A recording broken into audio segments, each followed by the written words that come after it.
Shall we start? Yes, sir. Right. So we are in Act 5, Scene 2, line number around 205. So we know that Desdemona is dead. She has been mercilessly murdered. And this is the final result of the machinations of the devilish, cruel villain, perhaps the most devilish villain in world literature, the most devilish villain Shakespeare has ever created, literature has ever created. Well, the sweet, innocent, honest, beautiful girl, young girl, Desdemona, has been cruelly murdered on her bed. Well, her final words, you remember her final words.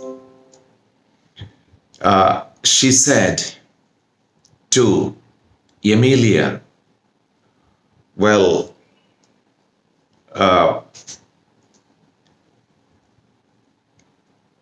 these are her final words.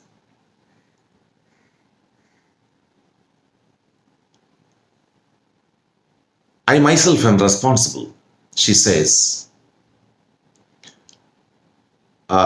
I myself am responsible for my death. Farewell.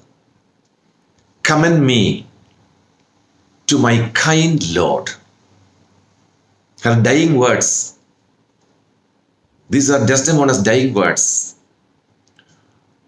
When Emilia asks, "Oh, who hath done this deed? Who has done this?" Desdemona says, "Nobody. I myself." She owns the responsibility. She says, "I myself am responsible. I killed myself." She doesn't blame Othello. And she says, "Farewell. Commend me to my kind Lord. Oh, farewell. Give my love to my kind Lord." Look, the cruelest person, the cruelest husband. Why cruelest? Because this husband mercilessly murdered his innocent wife on her bed, in her sleep, at midnight. Well, a midnight murder of an innocent girl, an innocent wife. But she terms him as my kind Lord, my kind husband. Give my love. Oh, farewell.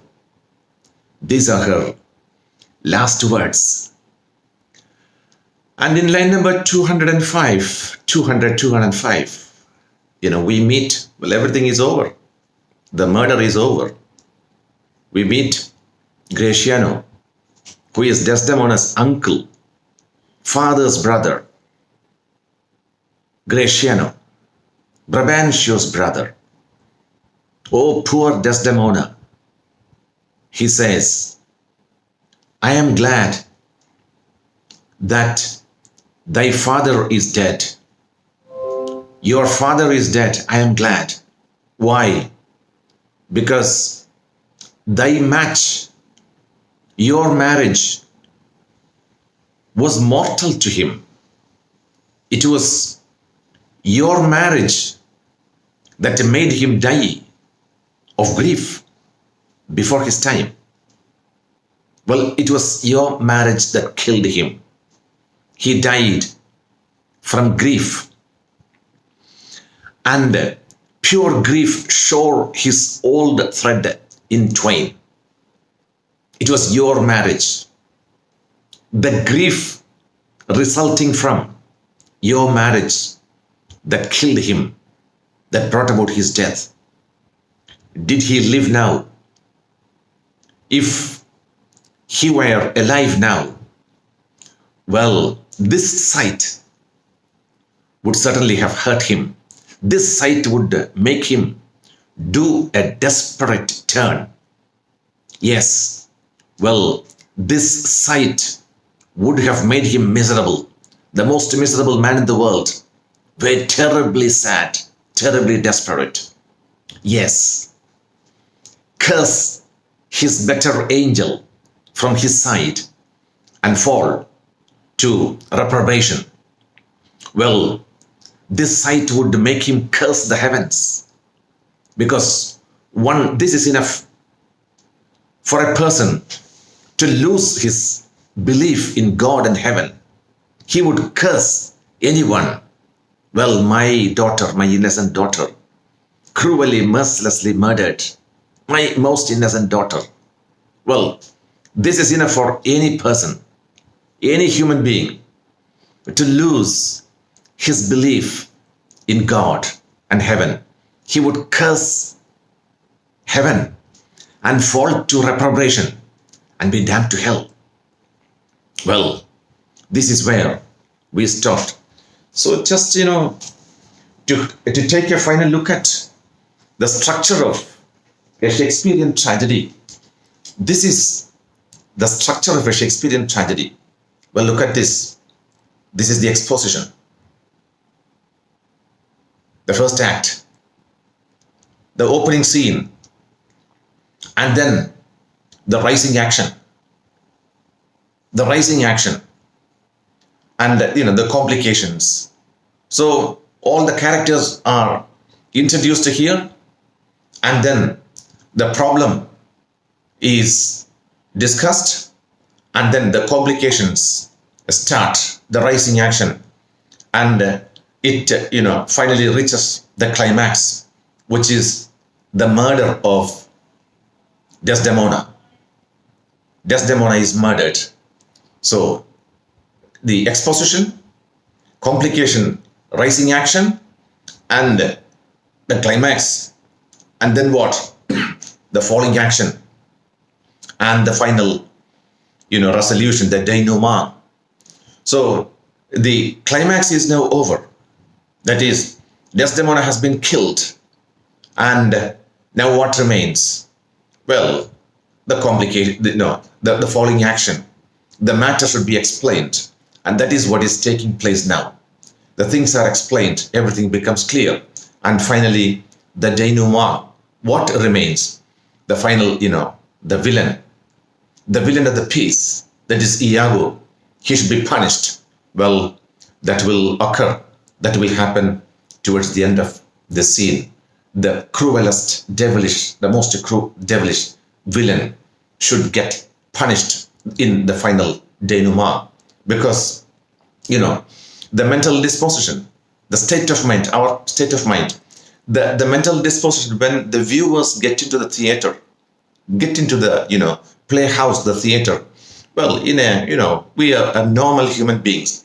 Now, in the same state of mind we should get out of, because we have witnessed a terrible, a cruel tragedy, a murder, and that would throw anyone out of gear. We feel, oh, an innocent girl has been killed.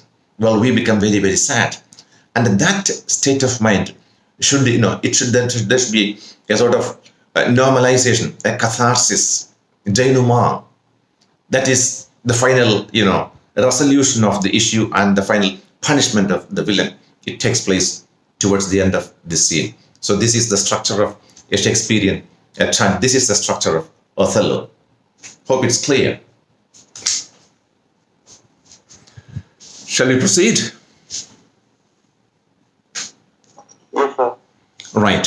So we are in line number, Act 5, Scene 2, line number 205. Othello says, no. So Gratiano is here. Gratiano is on the scene. Lodovico, Desdemona's cousin, is also there. Gratiano says, well, I am glad. He addresses, Desdemona, who's lying dead on her bed. I am glad that your father is dead.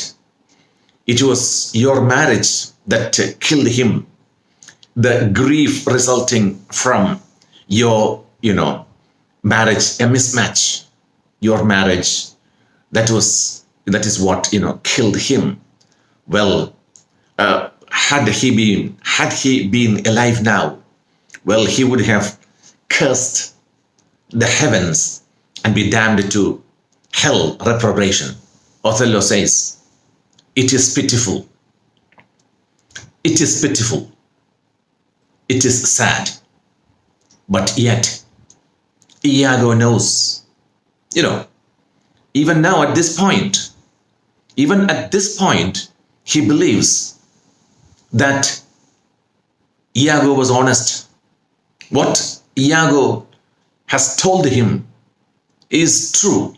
Even at this point, he believes that Iago knows that Desdemona, with Cassio, hath the act of shame. So Iago knows that Desdemona has committed that act of shame. What is the act of shame? That Desdemona had sex with Cassio. 1,000 times committed. Not once, not twice, 1,000 times, innumerable times. She has committed, infidelity,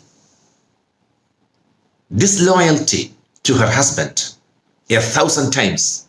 She cheated on her husband 1,000 times. Who knows this? Iago knows this.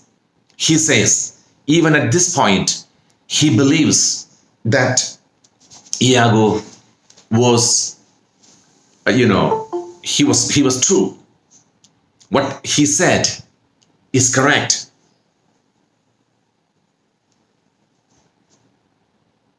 What he said is correct.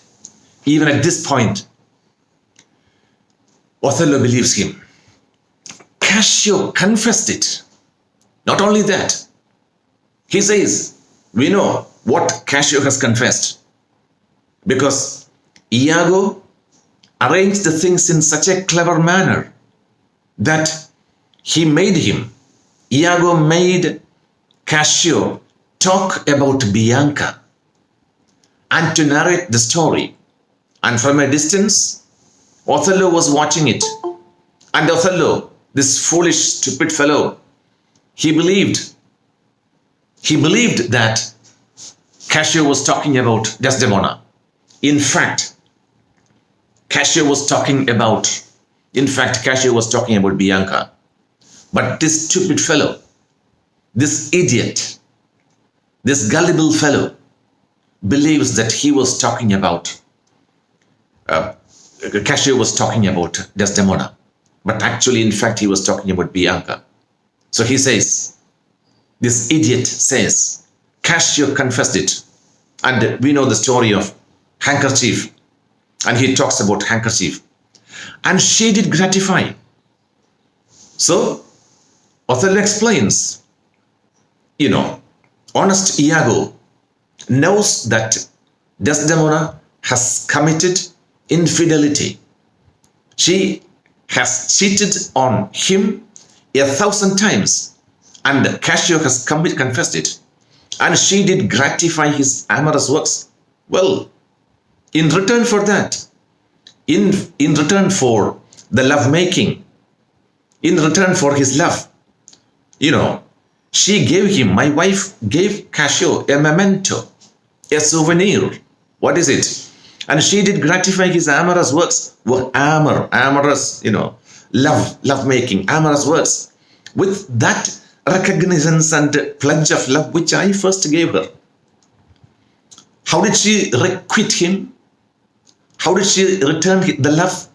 With the present, with the memento, my first gift, the first gift that I gave her after marriage. And he gave that gift to him. She gifted, my wife gave my souvenir, my memento as a gift to Casio. Look, she was very, very disloyal and infidel, which I first gave her. I saw it in his hand. I saw my souvenir in his hand. He is talking about the handkerchief. It was a handkerchief, an antique token,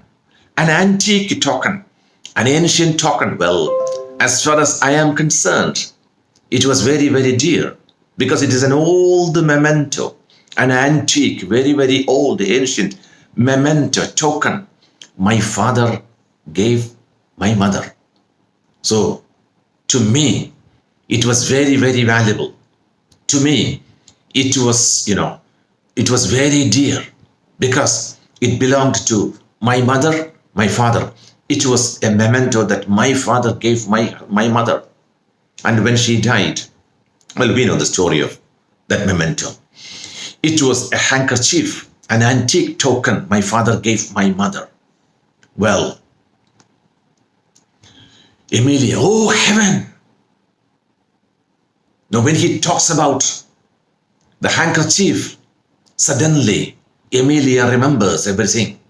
Oh heaven! Oh heavenly powers! My God! The gods above! Iago, come. Iago is listening. She, gives her a warning. Come, hold your peace. Shut up. Don't talk. He says, Emilia, it will out. It will out. What will out? The truth will out. Peace? Are you asking me to shut up? No. I will speak. I will speak. I will speak as liberal as the North. I am going to speak out. I am going to reveal the truth. Let heaven and men and devils, heaven, gods, devil in the hell, and men on the earth, in all the three worlds, heaven, hell, and let all the inhabitants of the three worlds, let them all cry shame against me. Let them all ask me to shut up. Even then, I won't stop because this is a moment of revelation. I should speak out. Yet, even if all the powers of all the three worlds, the heaven, earth, and hell, even if all of them ask me to shut up, I will not shut up. I will speak out. Yet I will speak. Iago, be wise and get you home. Well, I know that you are smart, but be wise, act wisely, and go home. Come on. This is a warning, a threat. Go home. But Emilia says, I will not. Manasilla, I will not. And Iago, at this juncture, offers to stab Emilia. Well, with his sword, he stabs her. Graciano, fie, shame, shame. Your sword upon a woman, a man killing a woman? No, this is shame. Shame on you. Is your sword upon a woman, drawing your sword on a woman? Emilia, O thou dull Moor, O stupid Moor, O stupid Othello, that handkerchief that thou speakest of, the handkerchief that you are talking about, I found by fortune, accidentally, I found it and did give my husband. I found it. I found it there on the floor. I took it and I gave it to my husband. It has nothing to do with the cashier. The handkerchief was taken, stolen by me, and it was I who gave that handkerchief to my husband. For often, for many a time, with a solemn earnestness, more than indeed belonged to such a trifle, something, unnatural. Because as far as a handkerchief is concerned, it is nothing. It is a trifle. It is a silly thing. But quite unnaturally, he attached a lot of importance. Unusually, uncommon interest was attached to it. And he was begging me. He kept begging me several times. Please give me that handkerchief. Get me that handkerchief. Get me that handkerchief. He was begging. He has begged me to steal it from your home. He begged of me to steal it. So it was I who stole it from your room and handed it over to my husband. Iago, oh villainous whore, you slut, you prostitute, villainous prostitute. Then Emilia, she gave it to Cassio. She gave it to Cassio? You are telling me that your wife Desdemona gave it to Cassio? No, alas, no. She didn't give it. She didn't give it. I found it. And I did give it my husband. She never gave it. She has nothing to do with. I am responsible for that. Iago, filth, you piece of filth. Thou liest, or you are lying. You filth. Emilia, by heaven, I do not. I am not lying. This is the truth, the whole truth, and nothing but the truth. I do not, gentlemen. I am not lying, gentlemen. Now, to Othello. O murderous coxcomb, you murderous devilish fool, stupid idiot. What should such a fool do with so good a woman? What is the use of who gave you? What is the use of such a beautiful woman to such an idiot like you? You never deserved such a good wife. Such a sweet, beautiful, innocent girl you never deserved, you idiot, you stupid. Othello. Oh, are there no stones in heaven but what serve for thunder? Oh, precious villain. Now he realizes the facts, and he's calling upon heaven. He's calling upon gods to punish this devilish villain, this precious villain, Iago. Are there no stones? Are there no thunderbolts that what serve for the thunder to strike Iago dead? You absolute precious villain, you villain. He runs at Iago. Othello runs at Iago to kill him. But Montano, that is Desdemona's cousin, well, he disarms him. He takes the sword from Othello's hand. He disarms him. But Iago, at this point, from behind, he was just standing behind Emilia. Iago stabs Emilia and exit. He kills her. He kills Emilia. Stabs Emilia. Gratiano. Oh, the woman falls. Emilia is falling. Sure, he has killed his wife. He has killed his wife. Emilia. Yes. Please lay me. Please put me. Please help me. Lay me by my mistress' side. Lay my body by the side of the body of my mistress, by the side of Desdemona's dead body. Let these two bodies lie side by side. Lay me by my mistress' side. Gratiano, he is gone. Othello is gone. But his wife is killed. Emilia is killed. Emilia is dead. Montano, oh, it's a notorious villain, a devilish villain. Take you this weapon, which I have here recovered from the Moor. Come on, look, I have disarmed, it was I who disarmed the Moor. This is the sword that I took from the Moor, Othello. You keep this. Take the Moor sword and you guard the door. Come guard the door without. Stand out without means outside. Stand outside the door.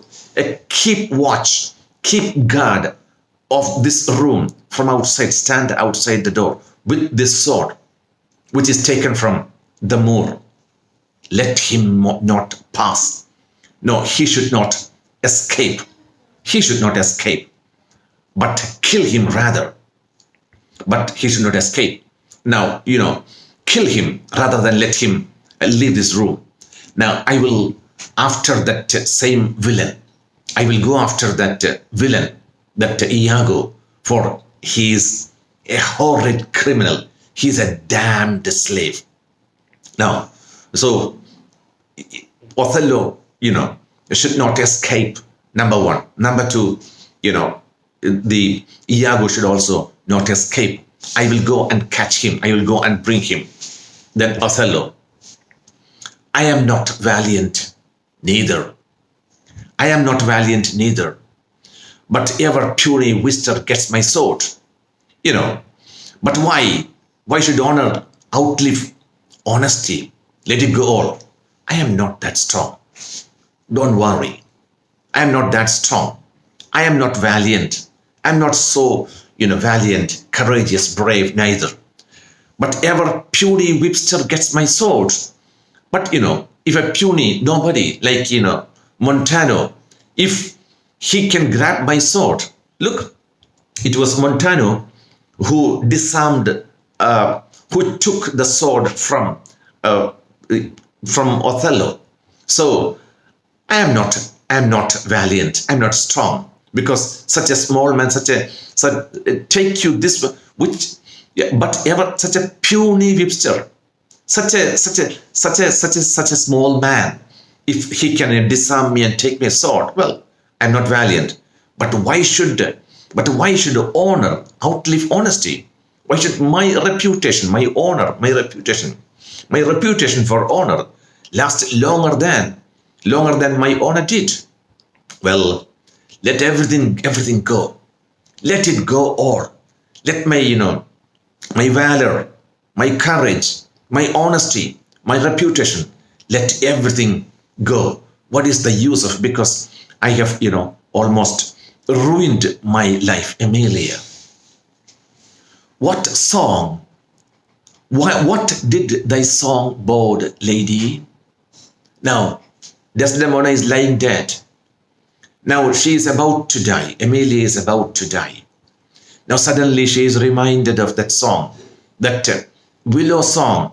Oh, willow, willow, willow. The willow song, she is reminded of that willow song. What did the song mean? What is the meaning of that song, lady, my mistress, lady? Hark, listen. Canst thou hear me? Can you hear me? Can you hear me, my lady, my mistress? I will play the swan. I will play the swan. I will sing the swan song, because swan song, Hamsageetham, Arayan Ningal Paadunna Paattu. It is believed, it is supposed that a swan never sings, but only once. A swan sings a song only once in its entire life, and that is just before it dies. It sings the song and dies. So there is that, that expression, swan song. A Tempest is supposed to be Shakespeare's swan song, because Tempest is supposed to be Shakespeare's last play, Swan Song. So I will play the swan. I will sing my last song. I will sing the last song, the willow song, and die in music. So she sings the song again. She repeats the song, the willow song. Oh, willow, willow, willow. Moor. She addresses the Moor. She addresses Othello. She was chaste. She was pure. She was pure. Very, very chaste. Very pure. She loved thee. Cruel Moor, you don't deserve her. And so come, my soul, to bliss, as I speak true. Well, what I speak, I swear on my soul. I speak the truth. By God, I'm telling the truth. She was chaste and she loved you, you cruel Moor. So speaking, as I think, I die. I die. And Emilia dies singing her swan song, the willow song, which, was originally sung by Barbara, that is Desdemona's mother's maid, which was repeated by Desdemona just before she died. And finally, the same song is repeatedly played by Emilia. So speaking as I think, I die. I die. Othello, I have another weapon in this chamber. I have got one more sword. One more sword I have. It is a sword. It's an excellent sword from Spain. The ice brooks temper. Well, it is well tempered in, that is the process of, hardening and tempering of steel. The red hot steel is suddenly dipped into water, ice. Red hot, steel. When it is red hot, it is burned and burned and burned. When it becomes red hot, suddenly it is dipped into water or ice. That is the process of tempering and hardening of steel. So he says, this is made of this sword. I have one more sword in my hand, which is brought from Spain. The ice brooks temper. Oh, here it is, uncle. He calls upon Uncle Gratiano. Here is it. It's a very, very, it's hardened. It is hardened in cold water, in cold ice, and very, very razor sharp. It's a sharp sword. Here it is. Uncle, I am coming out, because he's in the room. I am coming out of the room. I must come forth, he says, Gratiano, within. If thou attempt it, it will cost thee dear. Well, if you try to take it out, if you try to use it, then it will cost you dearly. Well, it's not going to be good for you. Thou hast no weapon and perforce must suffer. Well, if thou attempt it, it will cost thee dear. Thou hast no weapon and perforce must suffer. Othello, look in upon me then, and speak with me, or naked as I am, I assault thee. I will assault thee. I will attack you. Naked. Naked means without. I am ready. I might fight with you, without a sword. Then Gratiano, what's the matter? Othello says, he's going to stab himself. Behold, I have a weapon. The Spanish sword, hardened in Spain. The red, it is very, very sharp. Behold, see this. I have a weapon with me. I have a weapon in my hand. A better never did itself sustain upon a soldier's thigh. Such a weapon was never found. Such a weapon was never found with any soldier. This is perhaps the best, sword a soldier could have. I have seen the day. I have seen the day that with this little arm and this little good sword, I have made my way through more impediments than 20 times your stop. He says, I have fought my entire life. I have fought my way through all the obstacles. All the obstacles are 20 times more terrifying than you with this weapon. With this single sword, the Spanish sword. I have overcome, obstacles, more than 20 times, because I don't mind. This is perhaps, it is nothing. I can dare you. I don't mind. Whoever it is, I am ready to face you with this weapon, because it is with this weapon I have perhaps, crossed. I have crossed, the largest number of obstacles in my life with this single sword. This single sword is enough for me. He says, his challenge is throwing out a challenge. You cannot stop me. He says, oh, vain boast. Who can control this fate? Who can control my fate? This is my fate. This is a tryst with the destiny. I am coming to the end of my life.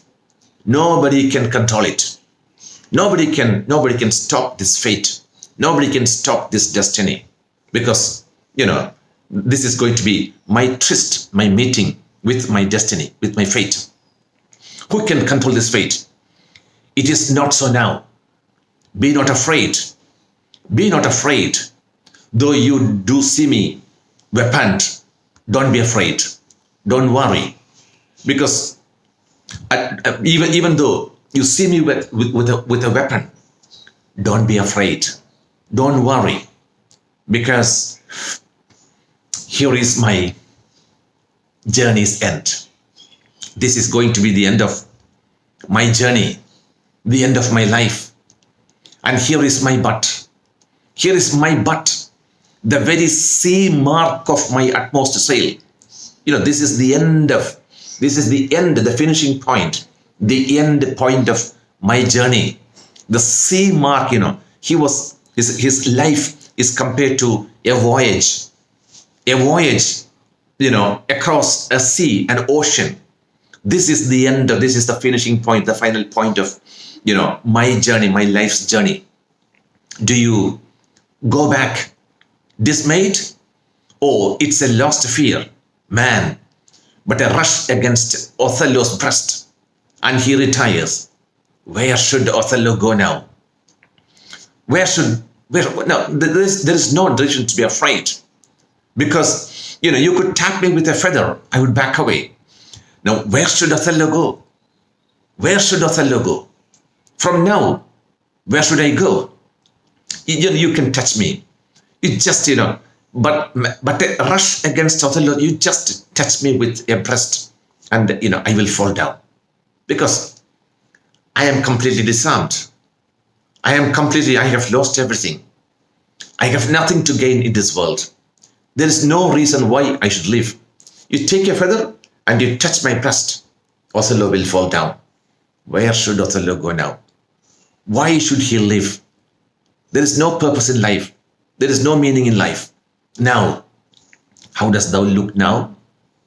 How do you look now? Oh, look at you. Oh, ill-starred, he looks at the dead body of Desdemona. Oh, ill-starred, oh, unfortunate wench, unfortunate girl, pale as thy smoke. You look very pale as your nightgown. The nightgown is pale. Your face, it was a blushing, face. It was very, very blushing, very rosy. Now it is very, very pale. All the blood has disappeared. It has become as pale as thy smoke, your, nightgown. When shall we meet at Comte? Now, where shall we meet? Where shall we meet? On the judgment day? Because as per the Christian belief, there is a day of judgment where all the dead people, all the souls would meet. Shall we meet at the Comte? This look of thine, the look in your eyes will hurl my soul from heaven. Sure, I thought I was doing a sacrifice. I thought my soul will go to heaven. No, this look in your eyes. He looks at the dead body. He looks into the eyes of the Desdemona's body. Oh, your looks are enough to hurl me, to throw me from heaven, and the fiends will snatch at it. My soul, just your looks, the looks in your eyes are enough to throw me out of heaven, and my body, my soul will fall down from heaven into hell, and fiends, devils will snatch it. He touches her. He touches the dead body of Desdemona. Well, oh, cold, cold, my girl, even like your chastity. Oh, curse the slave. He blames himself. Whip me, beat me with a whip, oh devils. He's calling upon the devils, the Satan, the devils, to whip him from the possession of this heavenly sight. Oh, I cannot look at this heavenly sight. It is terrible. It is intolerable. I am not ready. I don't want to look at this heavenly sight, this heavenly girl lying dead without life, pale as the nightgown. Well, I don't want to look at it. Blow me about the winds. You blow me with, the hot winds. Roast me in sulfur. You can roast me in lava and wash me in steep down gulfs of liquid fire. Hell is supposed to be, an ocean of fire. So you can dip me. You can dip me. Give me all the punishments that man has conceived. Dip me in hell, in steep down gulfs of liquid fire. Oh, Desdemona. Dead. Oh. Enter Lodovico, Montano, Cassio, and Cassio carried in a chair. Cassio is because he is wounded in his leg. Lodovico comes in, Montano comes in, Cassio carried in a chair, officers with Iago. Well, the final moment of, destiny, the resolution. The villain is brought. Iago is brought as a prisoner. Lodovico, where is this rash and most unfortunate man? Lodovico asks for Othello, that unfortunate, where is that poor rash man? Othello, that is he, that was Othello. Oh, you mean the man who used to be Othello? The man named Othello, you mean? Oh, here I am. I'm standing here. Lodovico, where is that viper? Where is that snake? Analiyan, viper. Where is that viper? Bring the villain forth. Iago is compared to the viper snake. Bring the villain forth. Othello, I look down towards his feet because devils, Satan is supposed to have a hoofed feet. ഈ മൃഗങ്ങളുടെ കുളമ്പ് ഉള്ള കാല് പോലെ is supposed to be, because he's for as far as to Othello, he's a devil. He's not a devilish man. He is devil. He's the embodiment of devil. So he looks at his feet. Let me look at his feet, whether his feet are, with the hoofs. Oh, but that's only a fable. അതൊരു കെട്ടുകഥയാ. ഏത് ചെകുത്താന്റെ കാലിന് കുളമ്പുണ്ട് എന്ന് കെട്ടുകഥയാണ്. കാരണം ഇവന്റെ കാലിന്, ഇവൻ ചെകുത്താനാണ്, he's a devil, but his feet have no hoof. If thou beest a devil, if you are a devil, I cannot kill thee because you cannot kill a devil. You cannot kill a devil.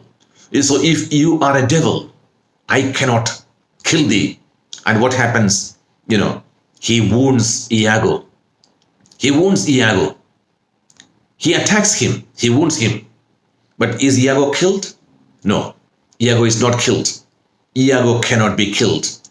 Now, if thou beest a devil, I cannot kill thee. Now, wrench this sword from him, Lodovico. Wrench this sword from him. Now, Othello is suddenly, disarmed. Take that sword from him. Then Iago, I bleed, sir. I bleed. I am bleeding, but not killed. Othello says, I am not sorry neither. But I would have thee live. I don't want to kill you. Because in my sense, I believe that it happens to die. Now, if you die, you will be happy. I don't want you to be happy. You are a villain, a devilish villain, a devil like you. You are not devil. You are a devil like villain. So I don't want to kill you. So because killing, death is something, it is something very happy. It is happiness to die. Lodovico, O thou Othello, thou wert not so good, fallen in the practice of a damned slave. O Othello, thou were once so good. You were a good man. Once upon a time, there was a time when you were good, but fallen. What happened? You have been deceived. You have been tricked. You have been tricked, fallen in the practice of a damned slave. You have been tricked by this villain. Well, what shall be said to thee? What shall I say to you? You're a poor man, very gullible, a credulous man. You have become a prey to the tricks of this villain. What shall I say? What shall I say to you? Othello, I think, shall we stop here?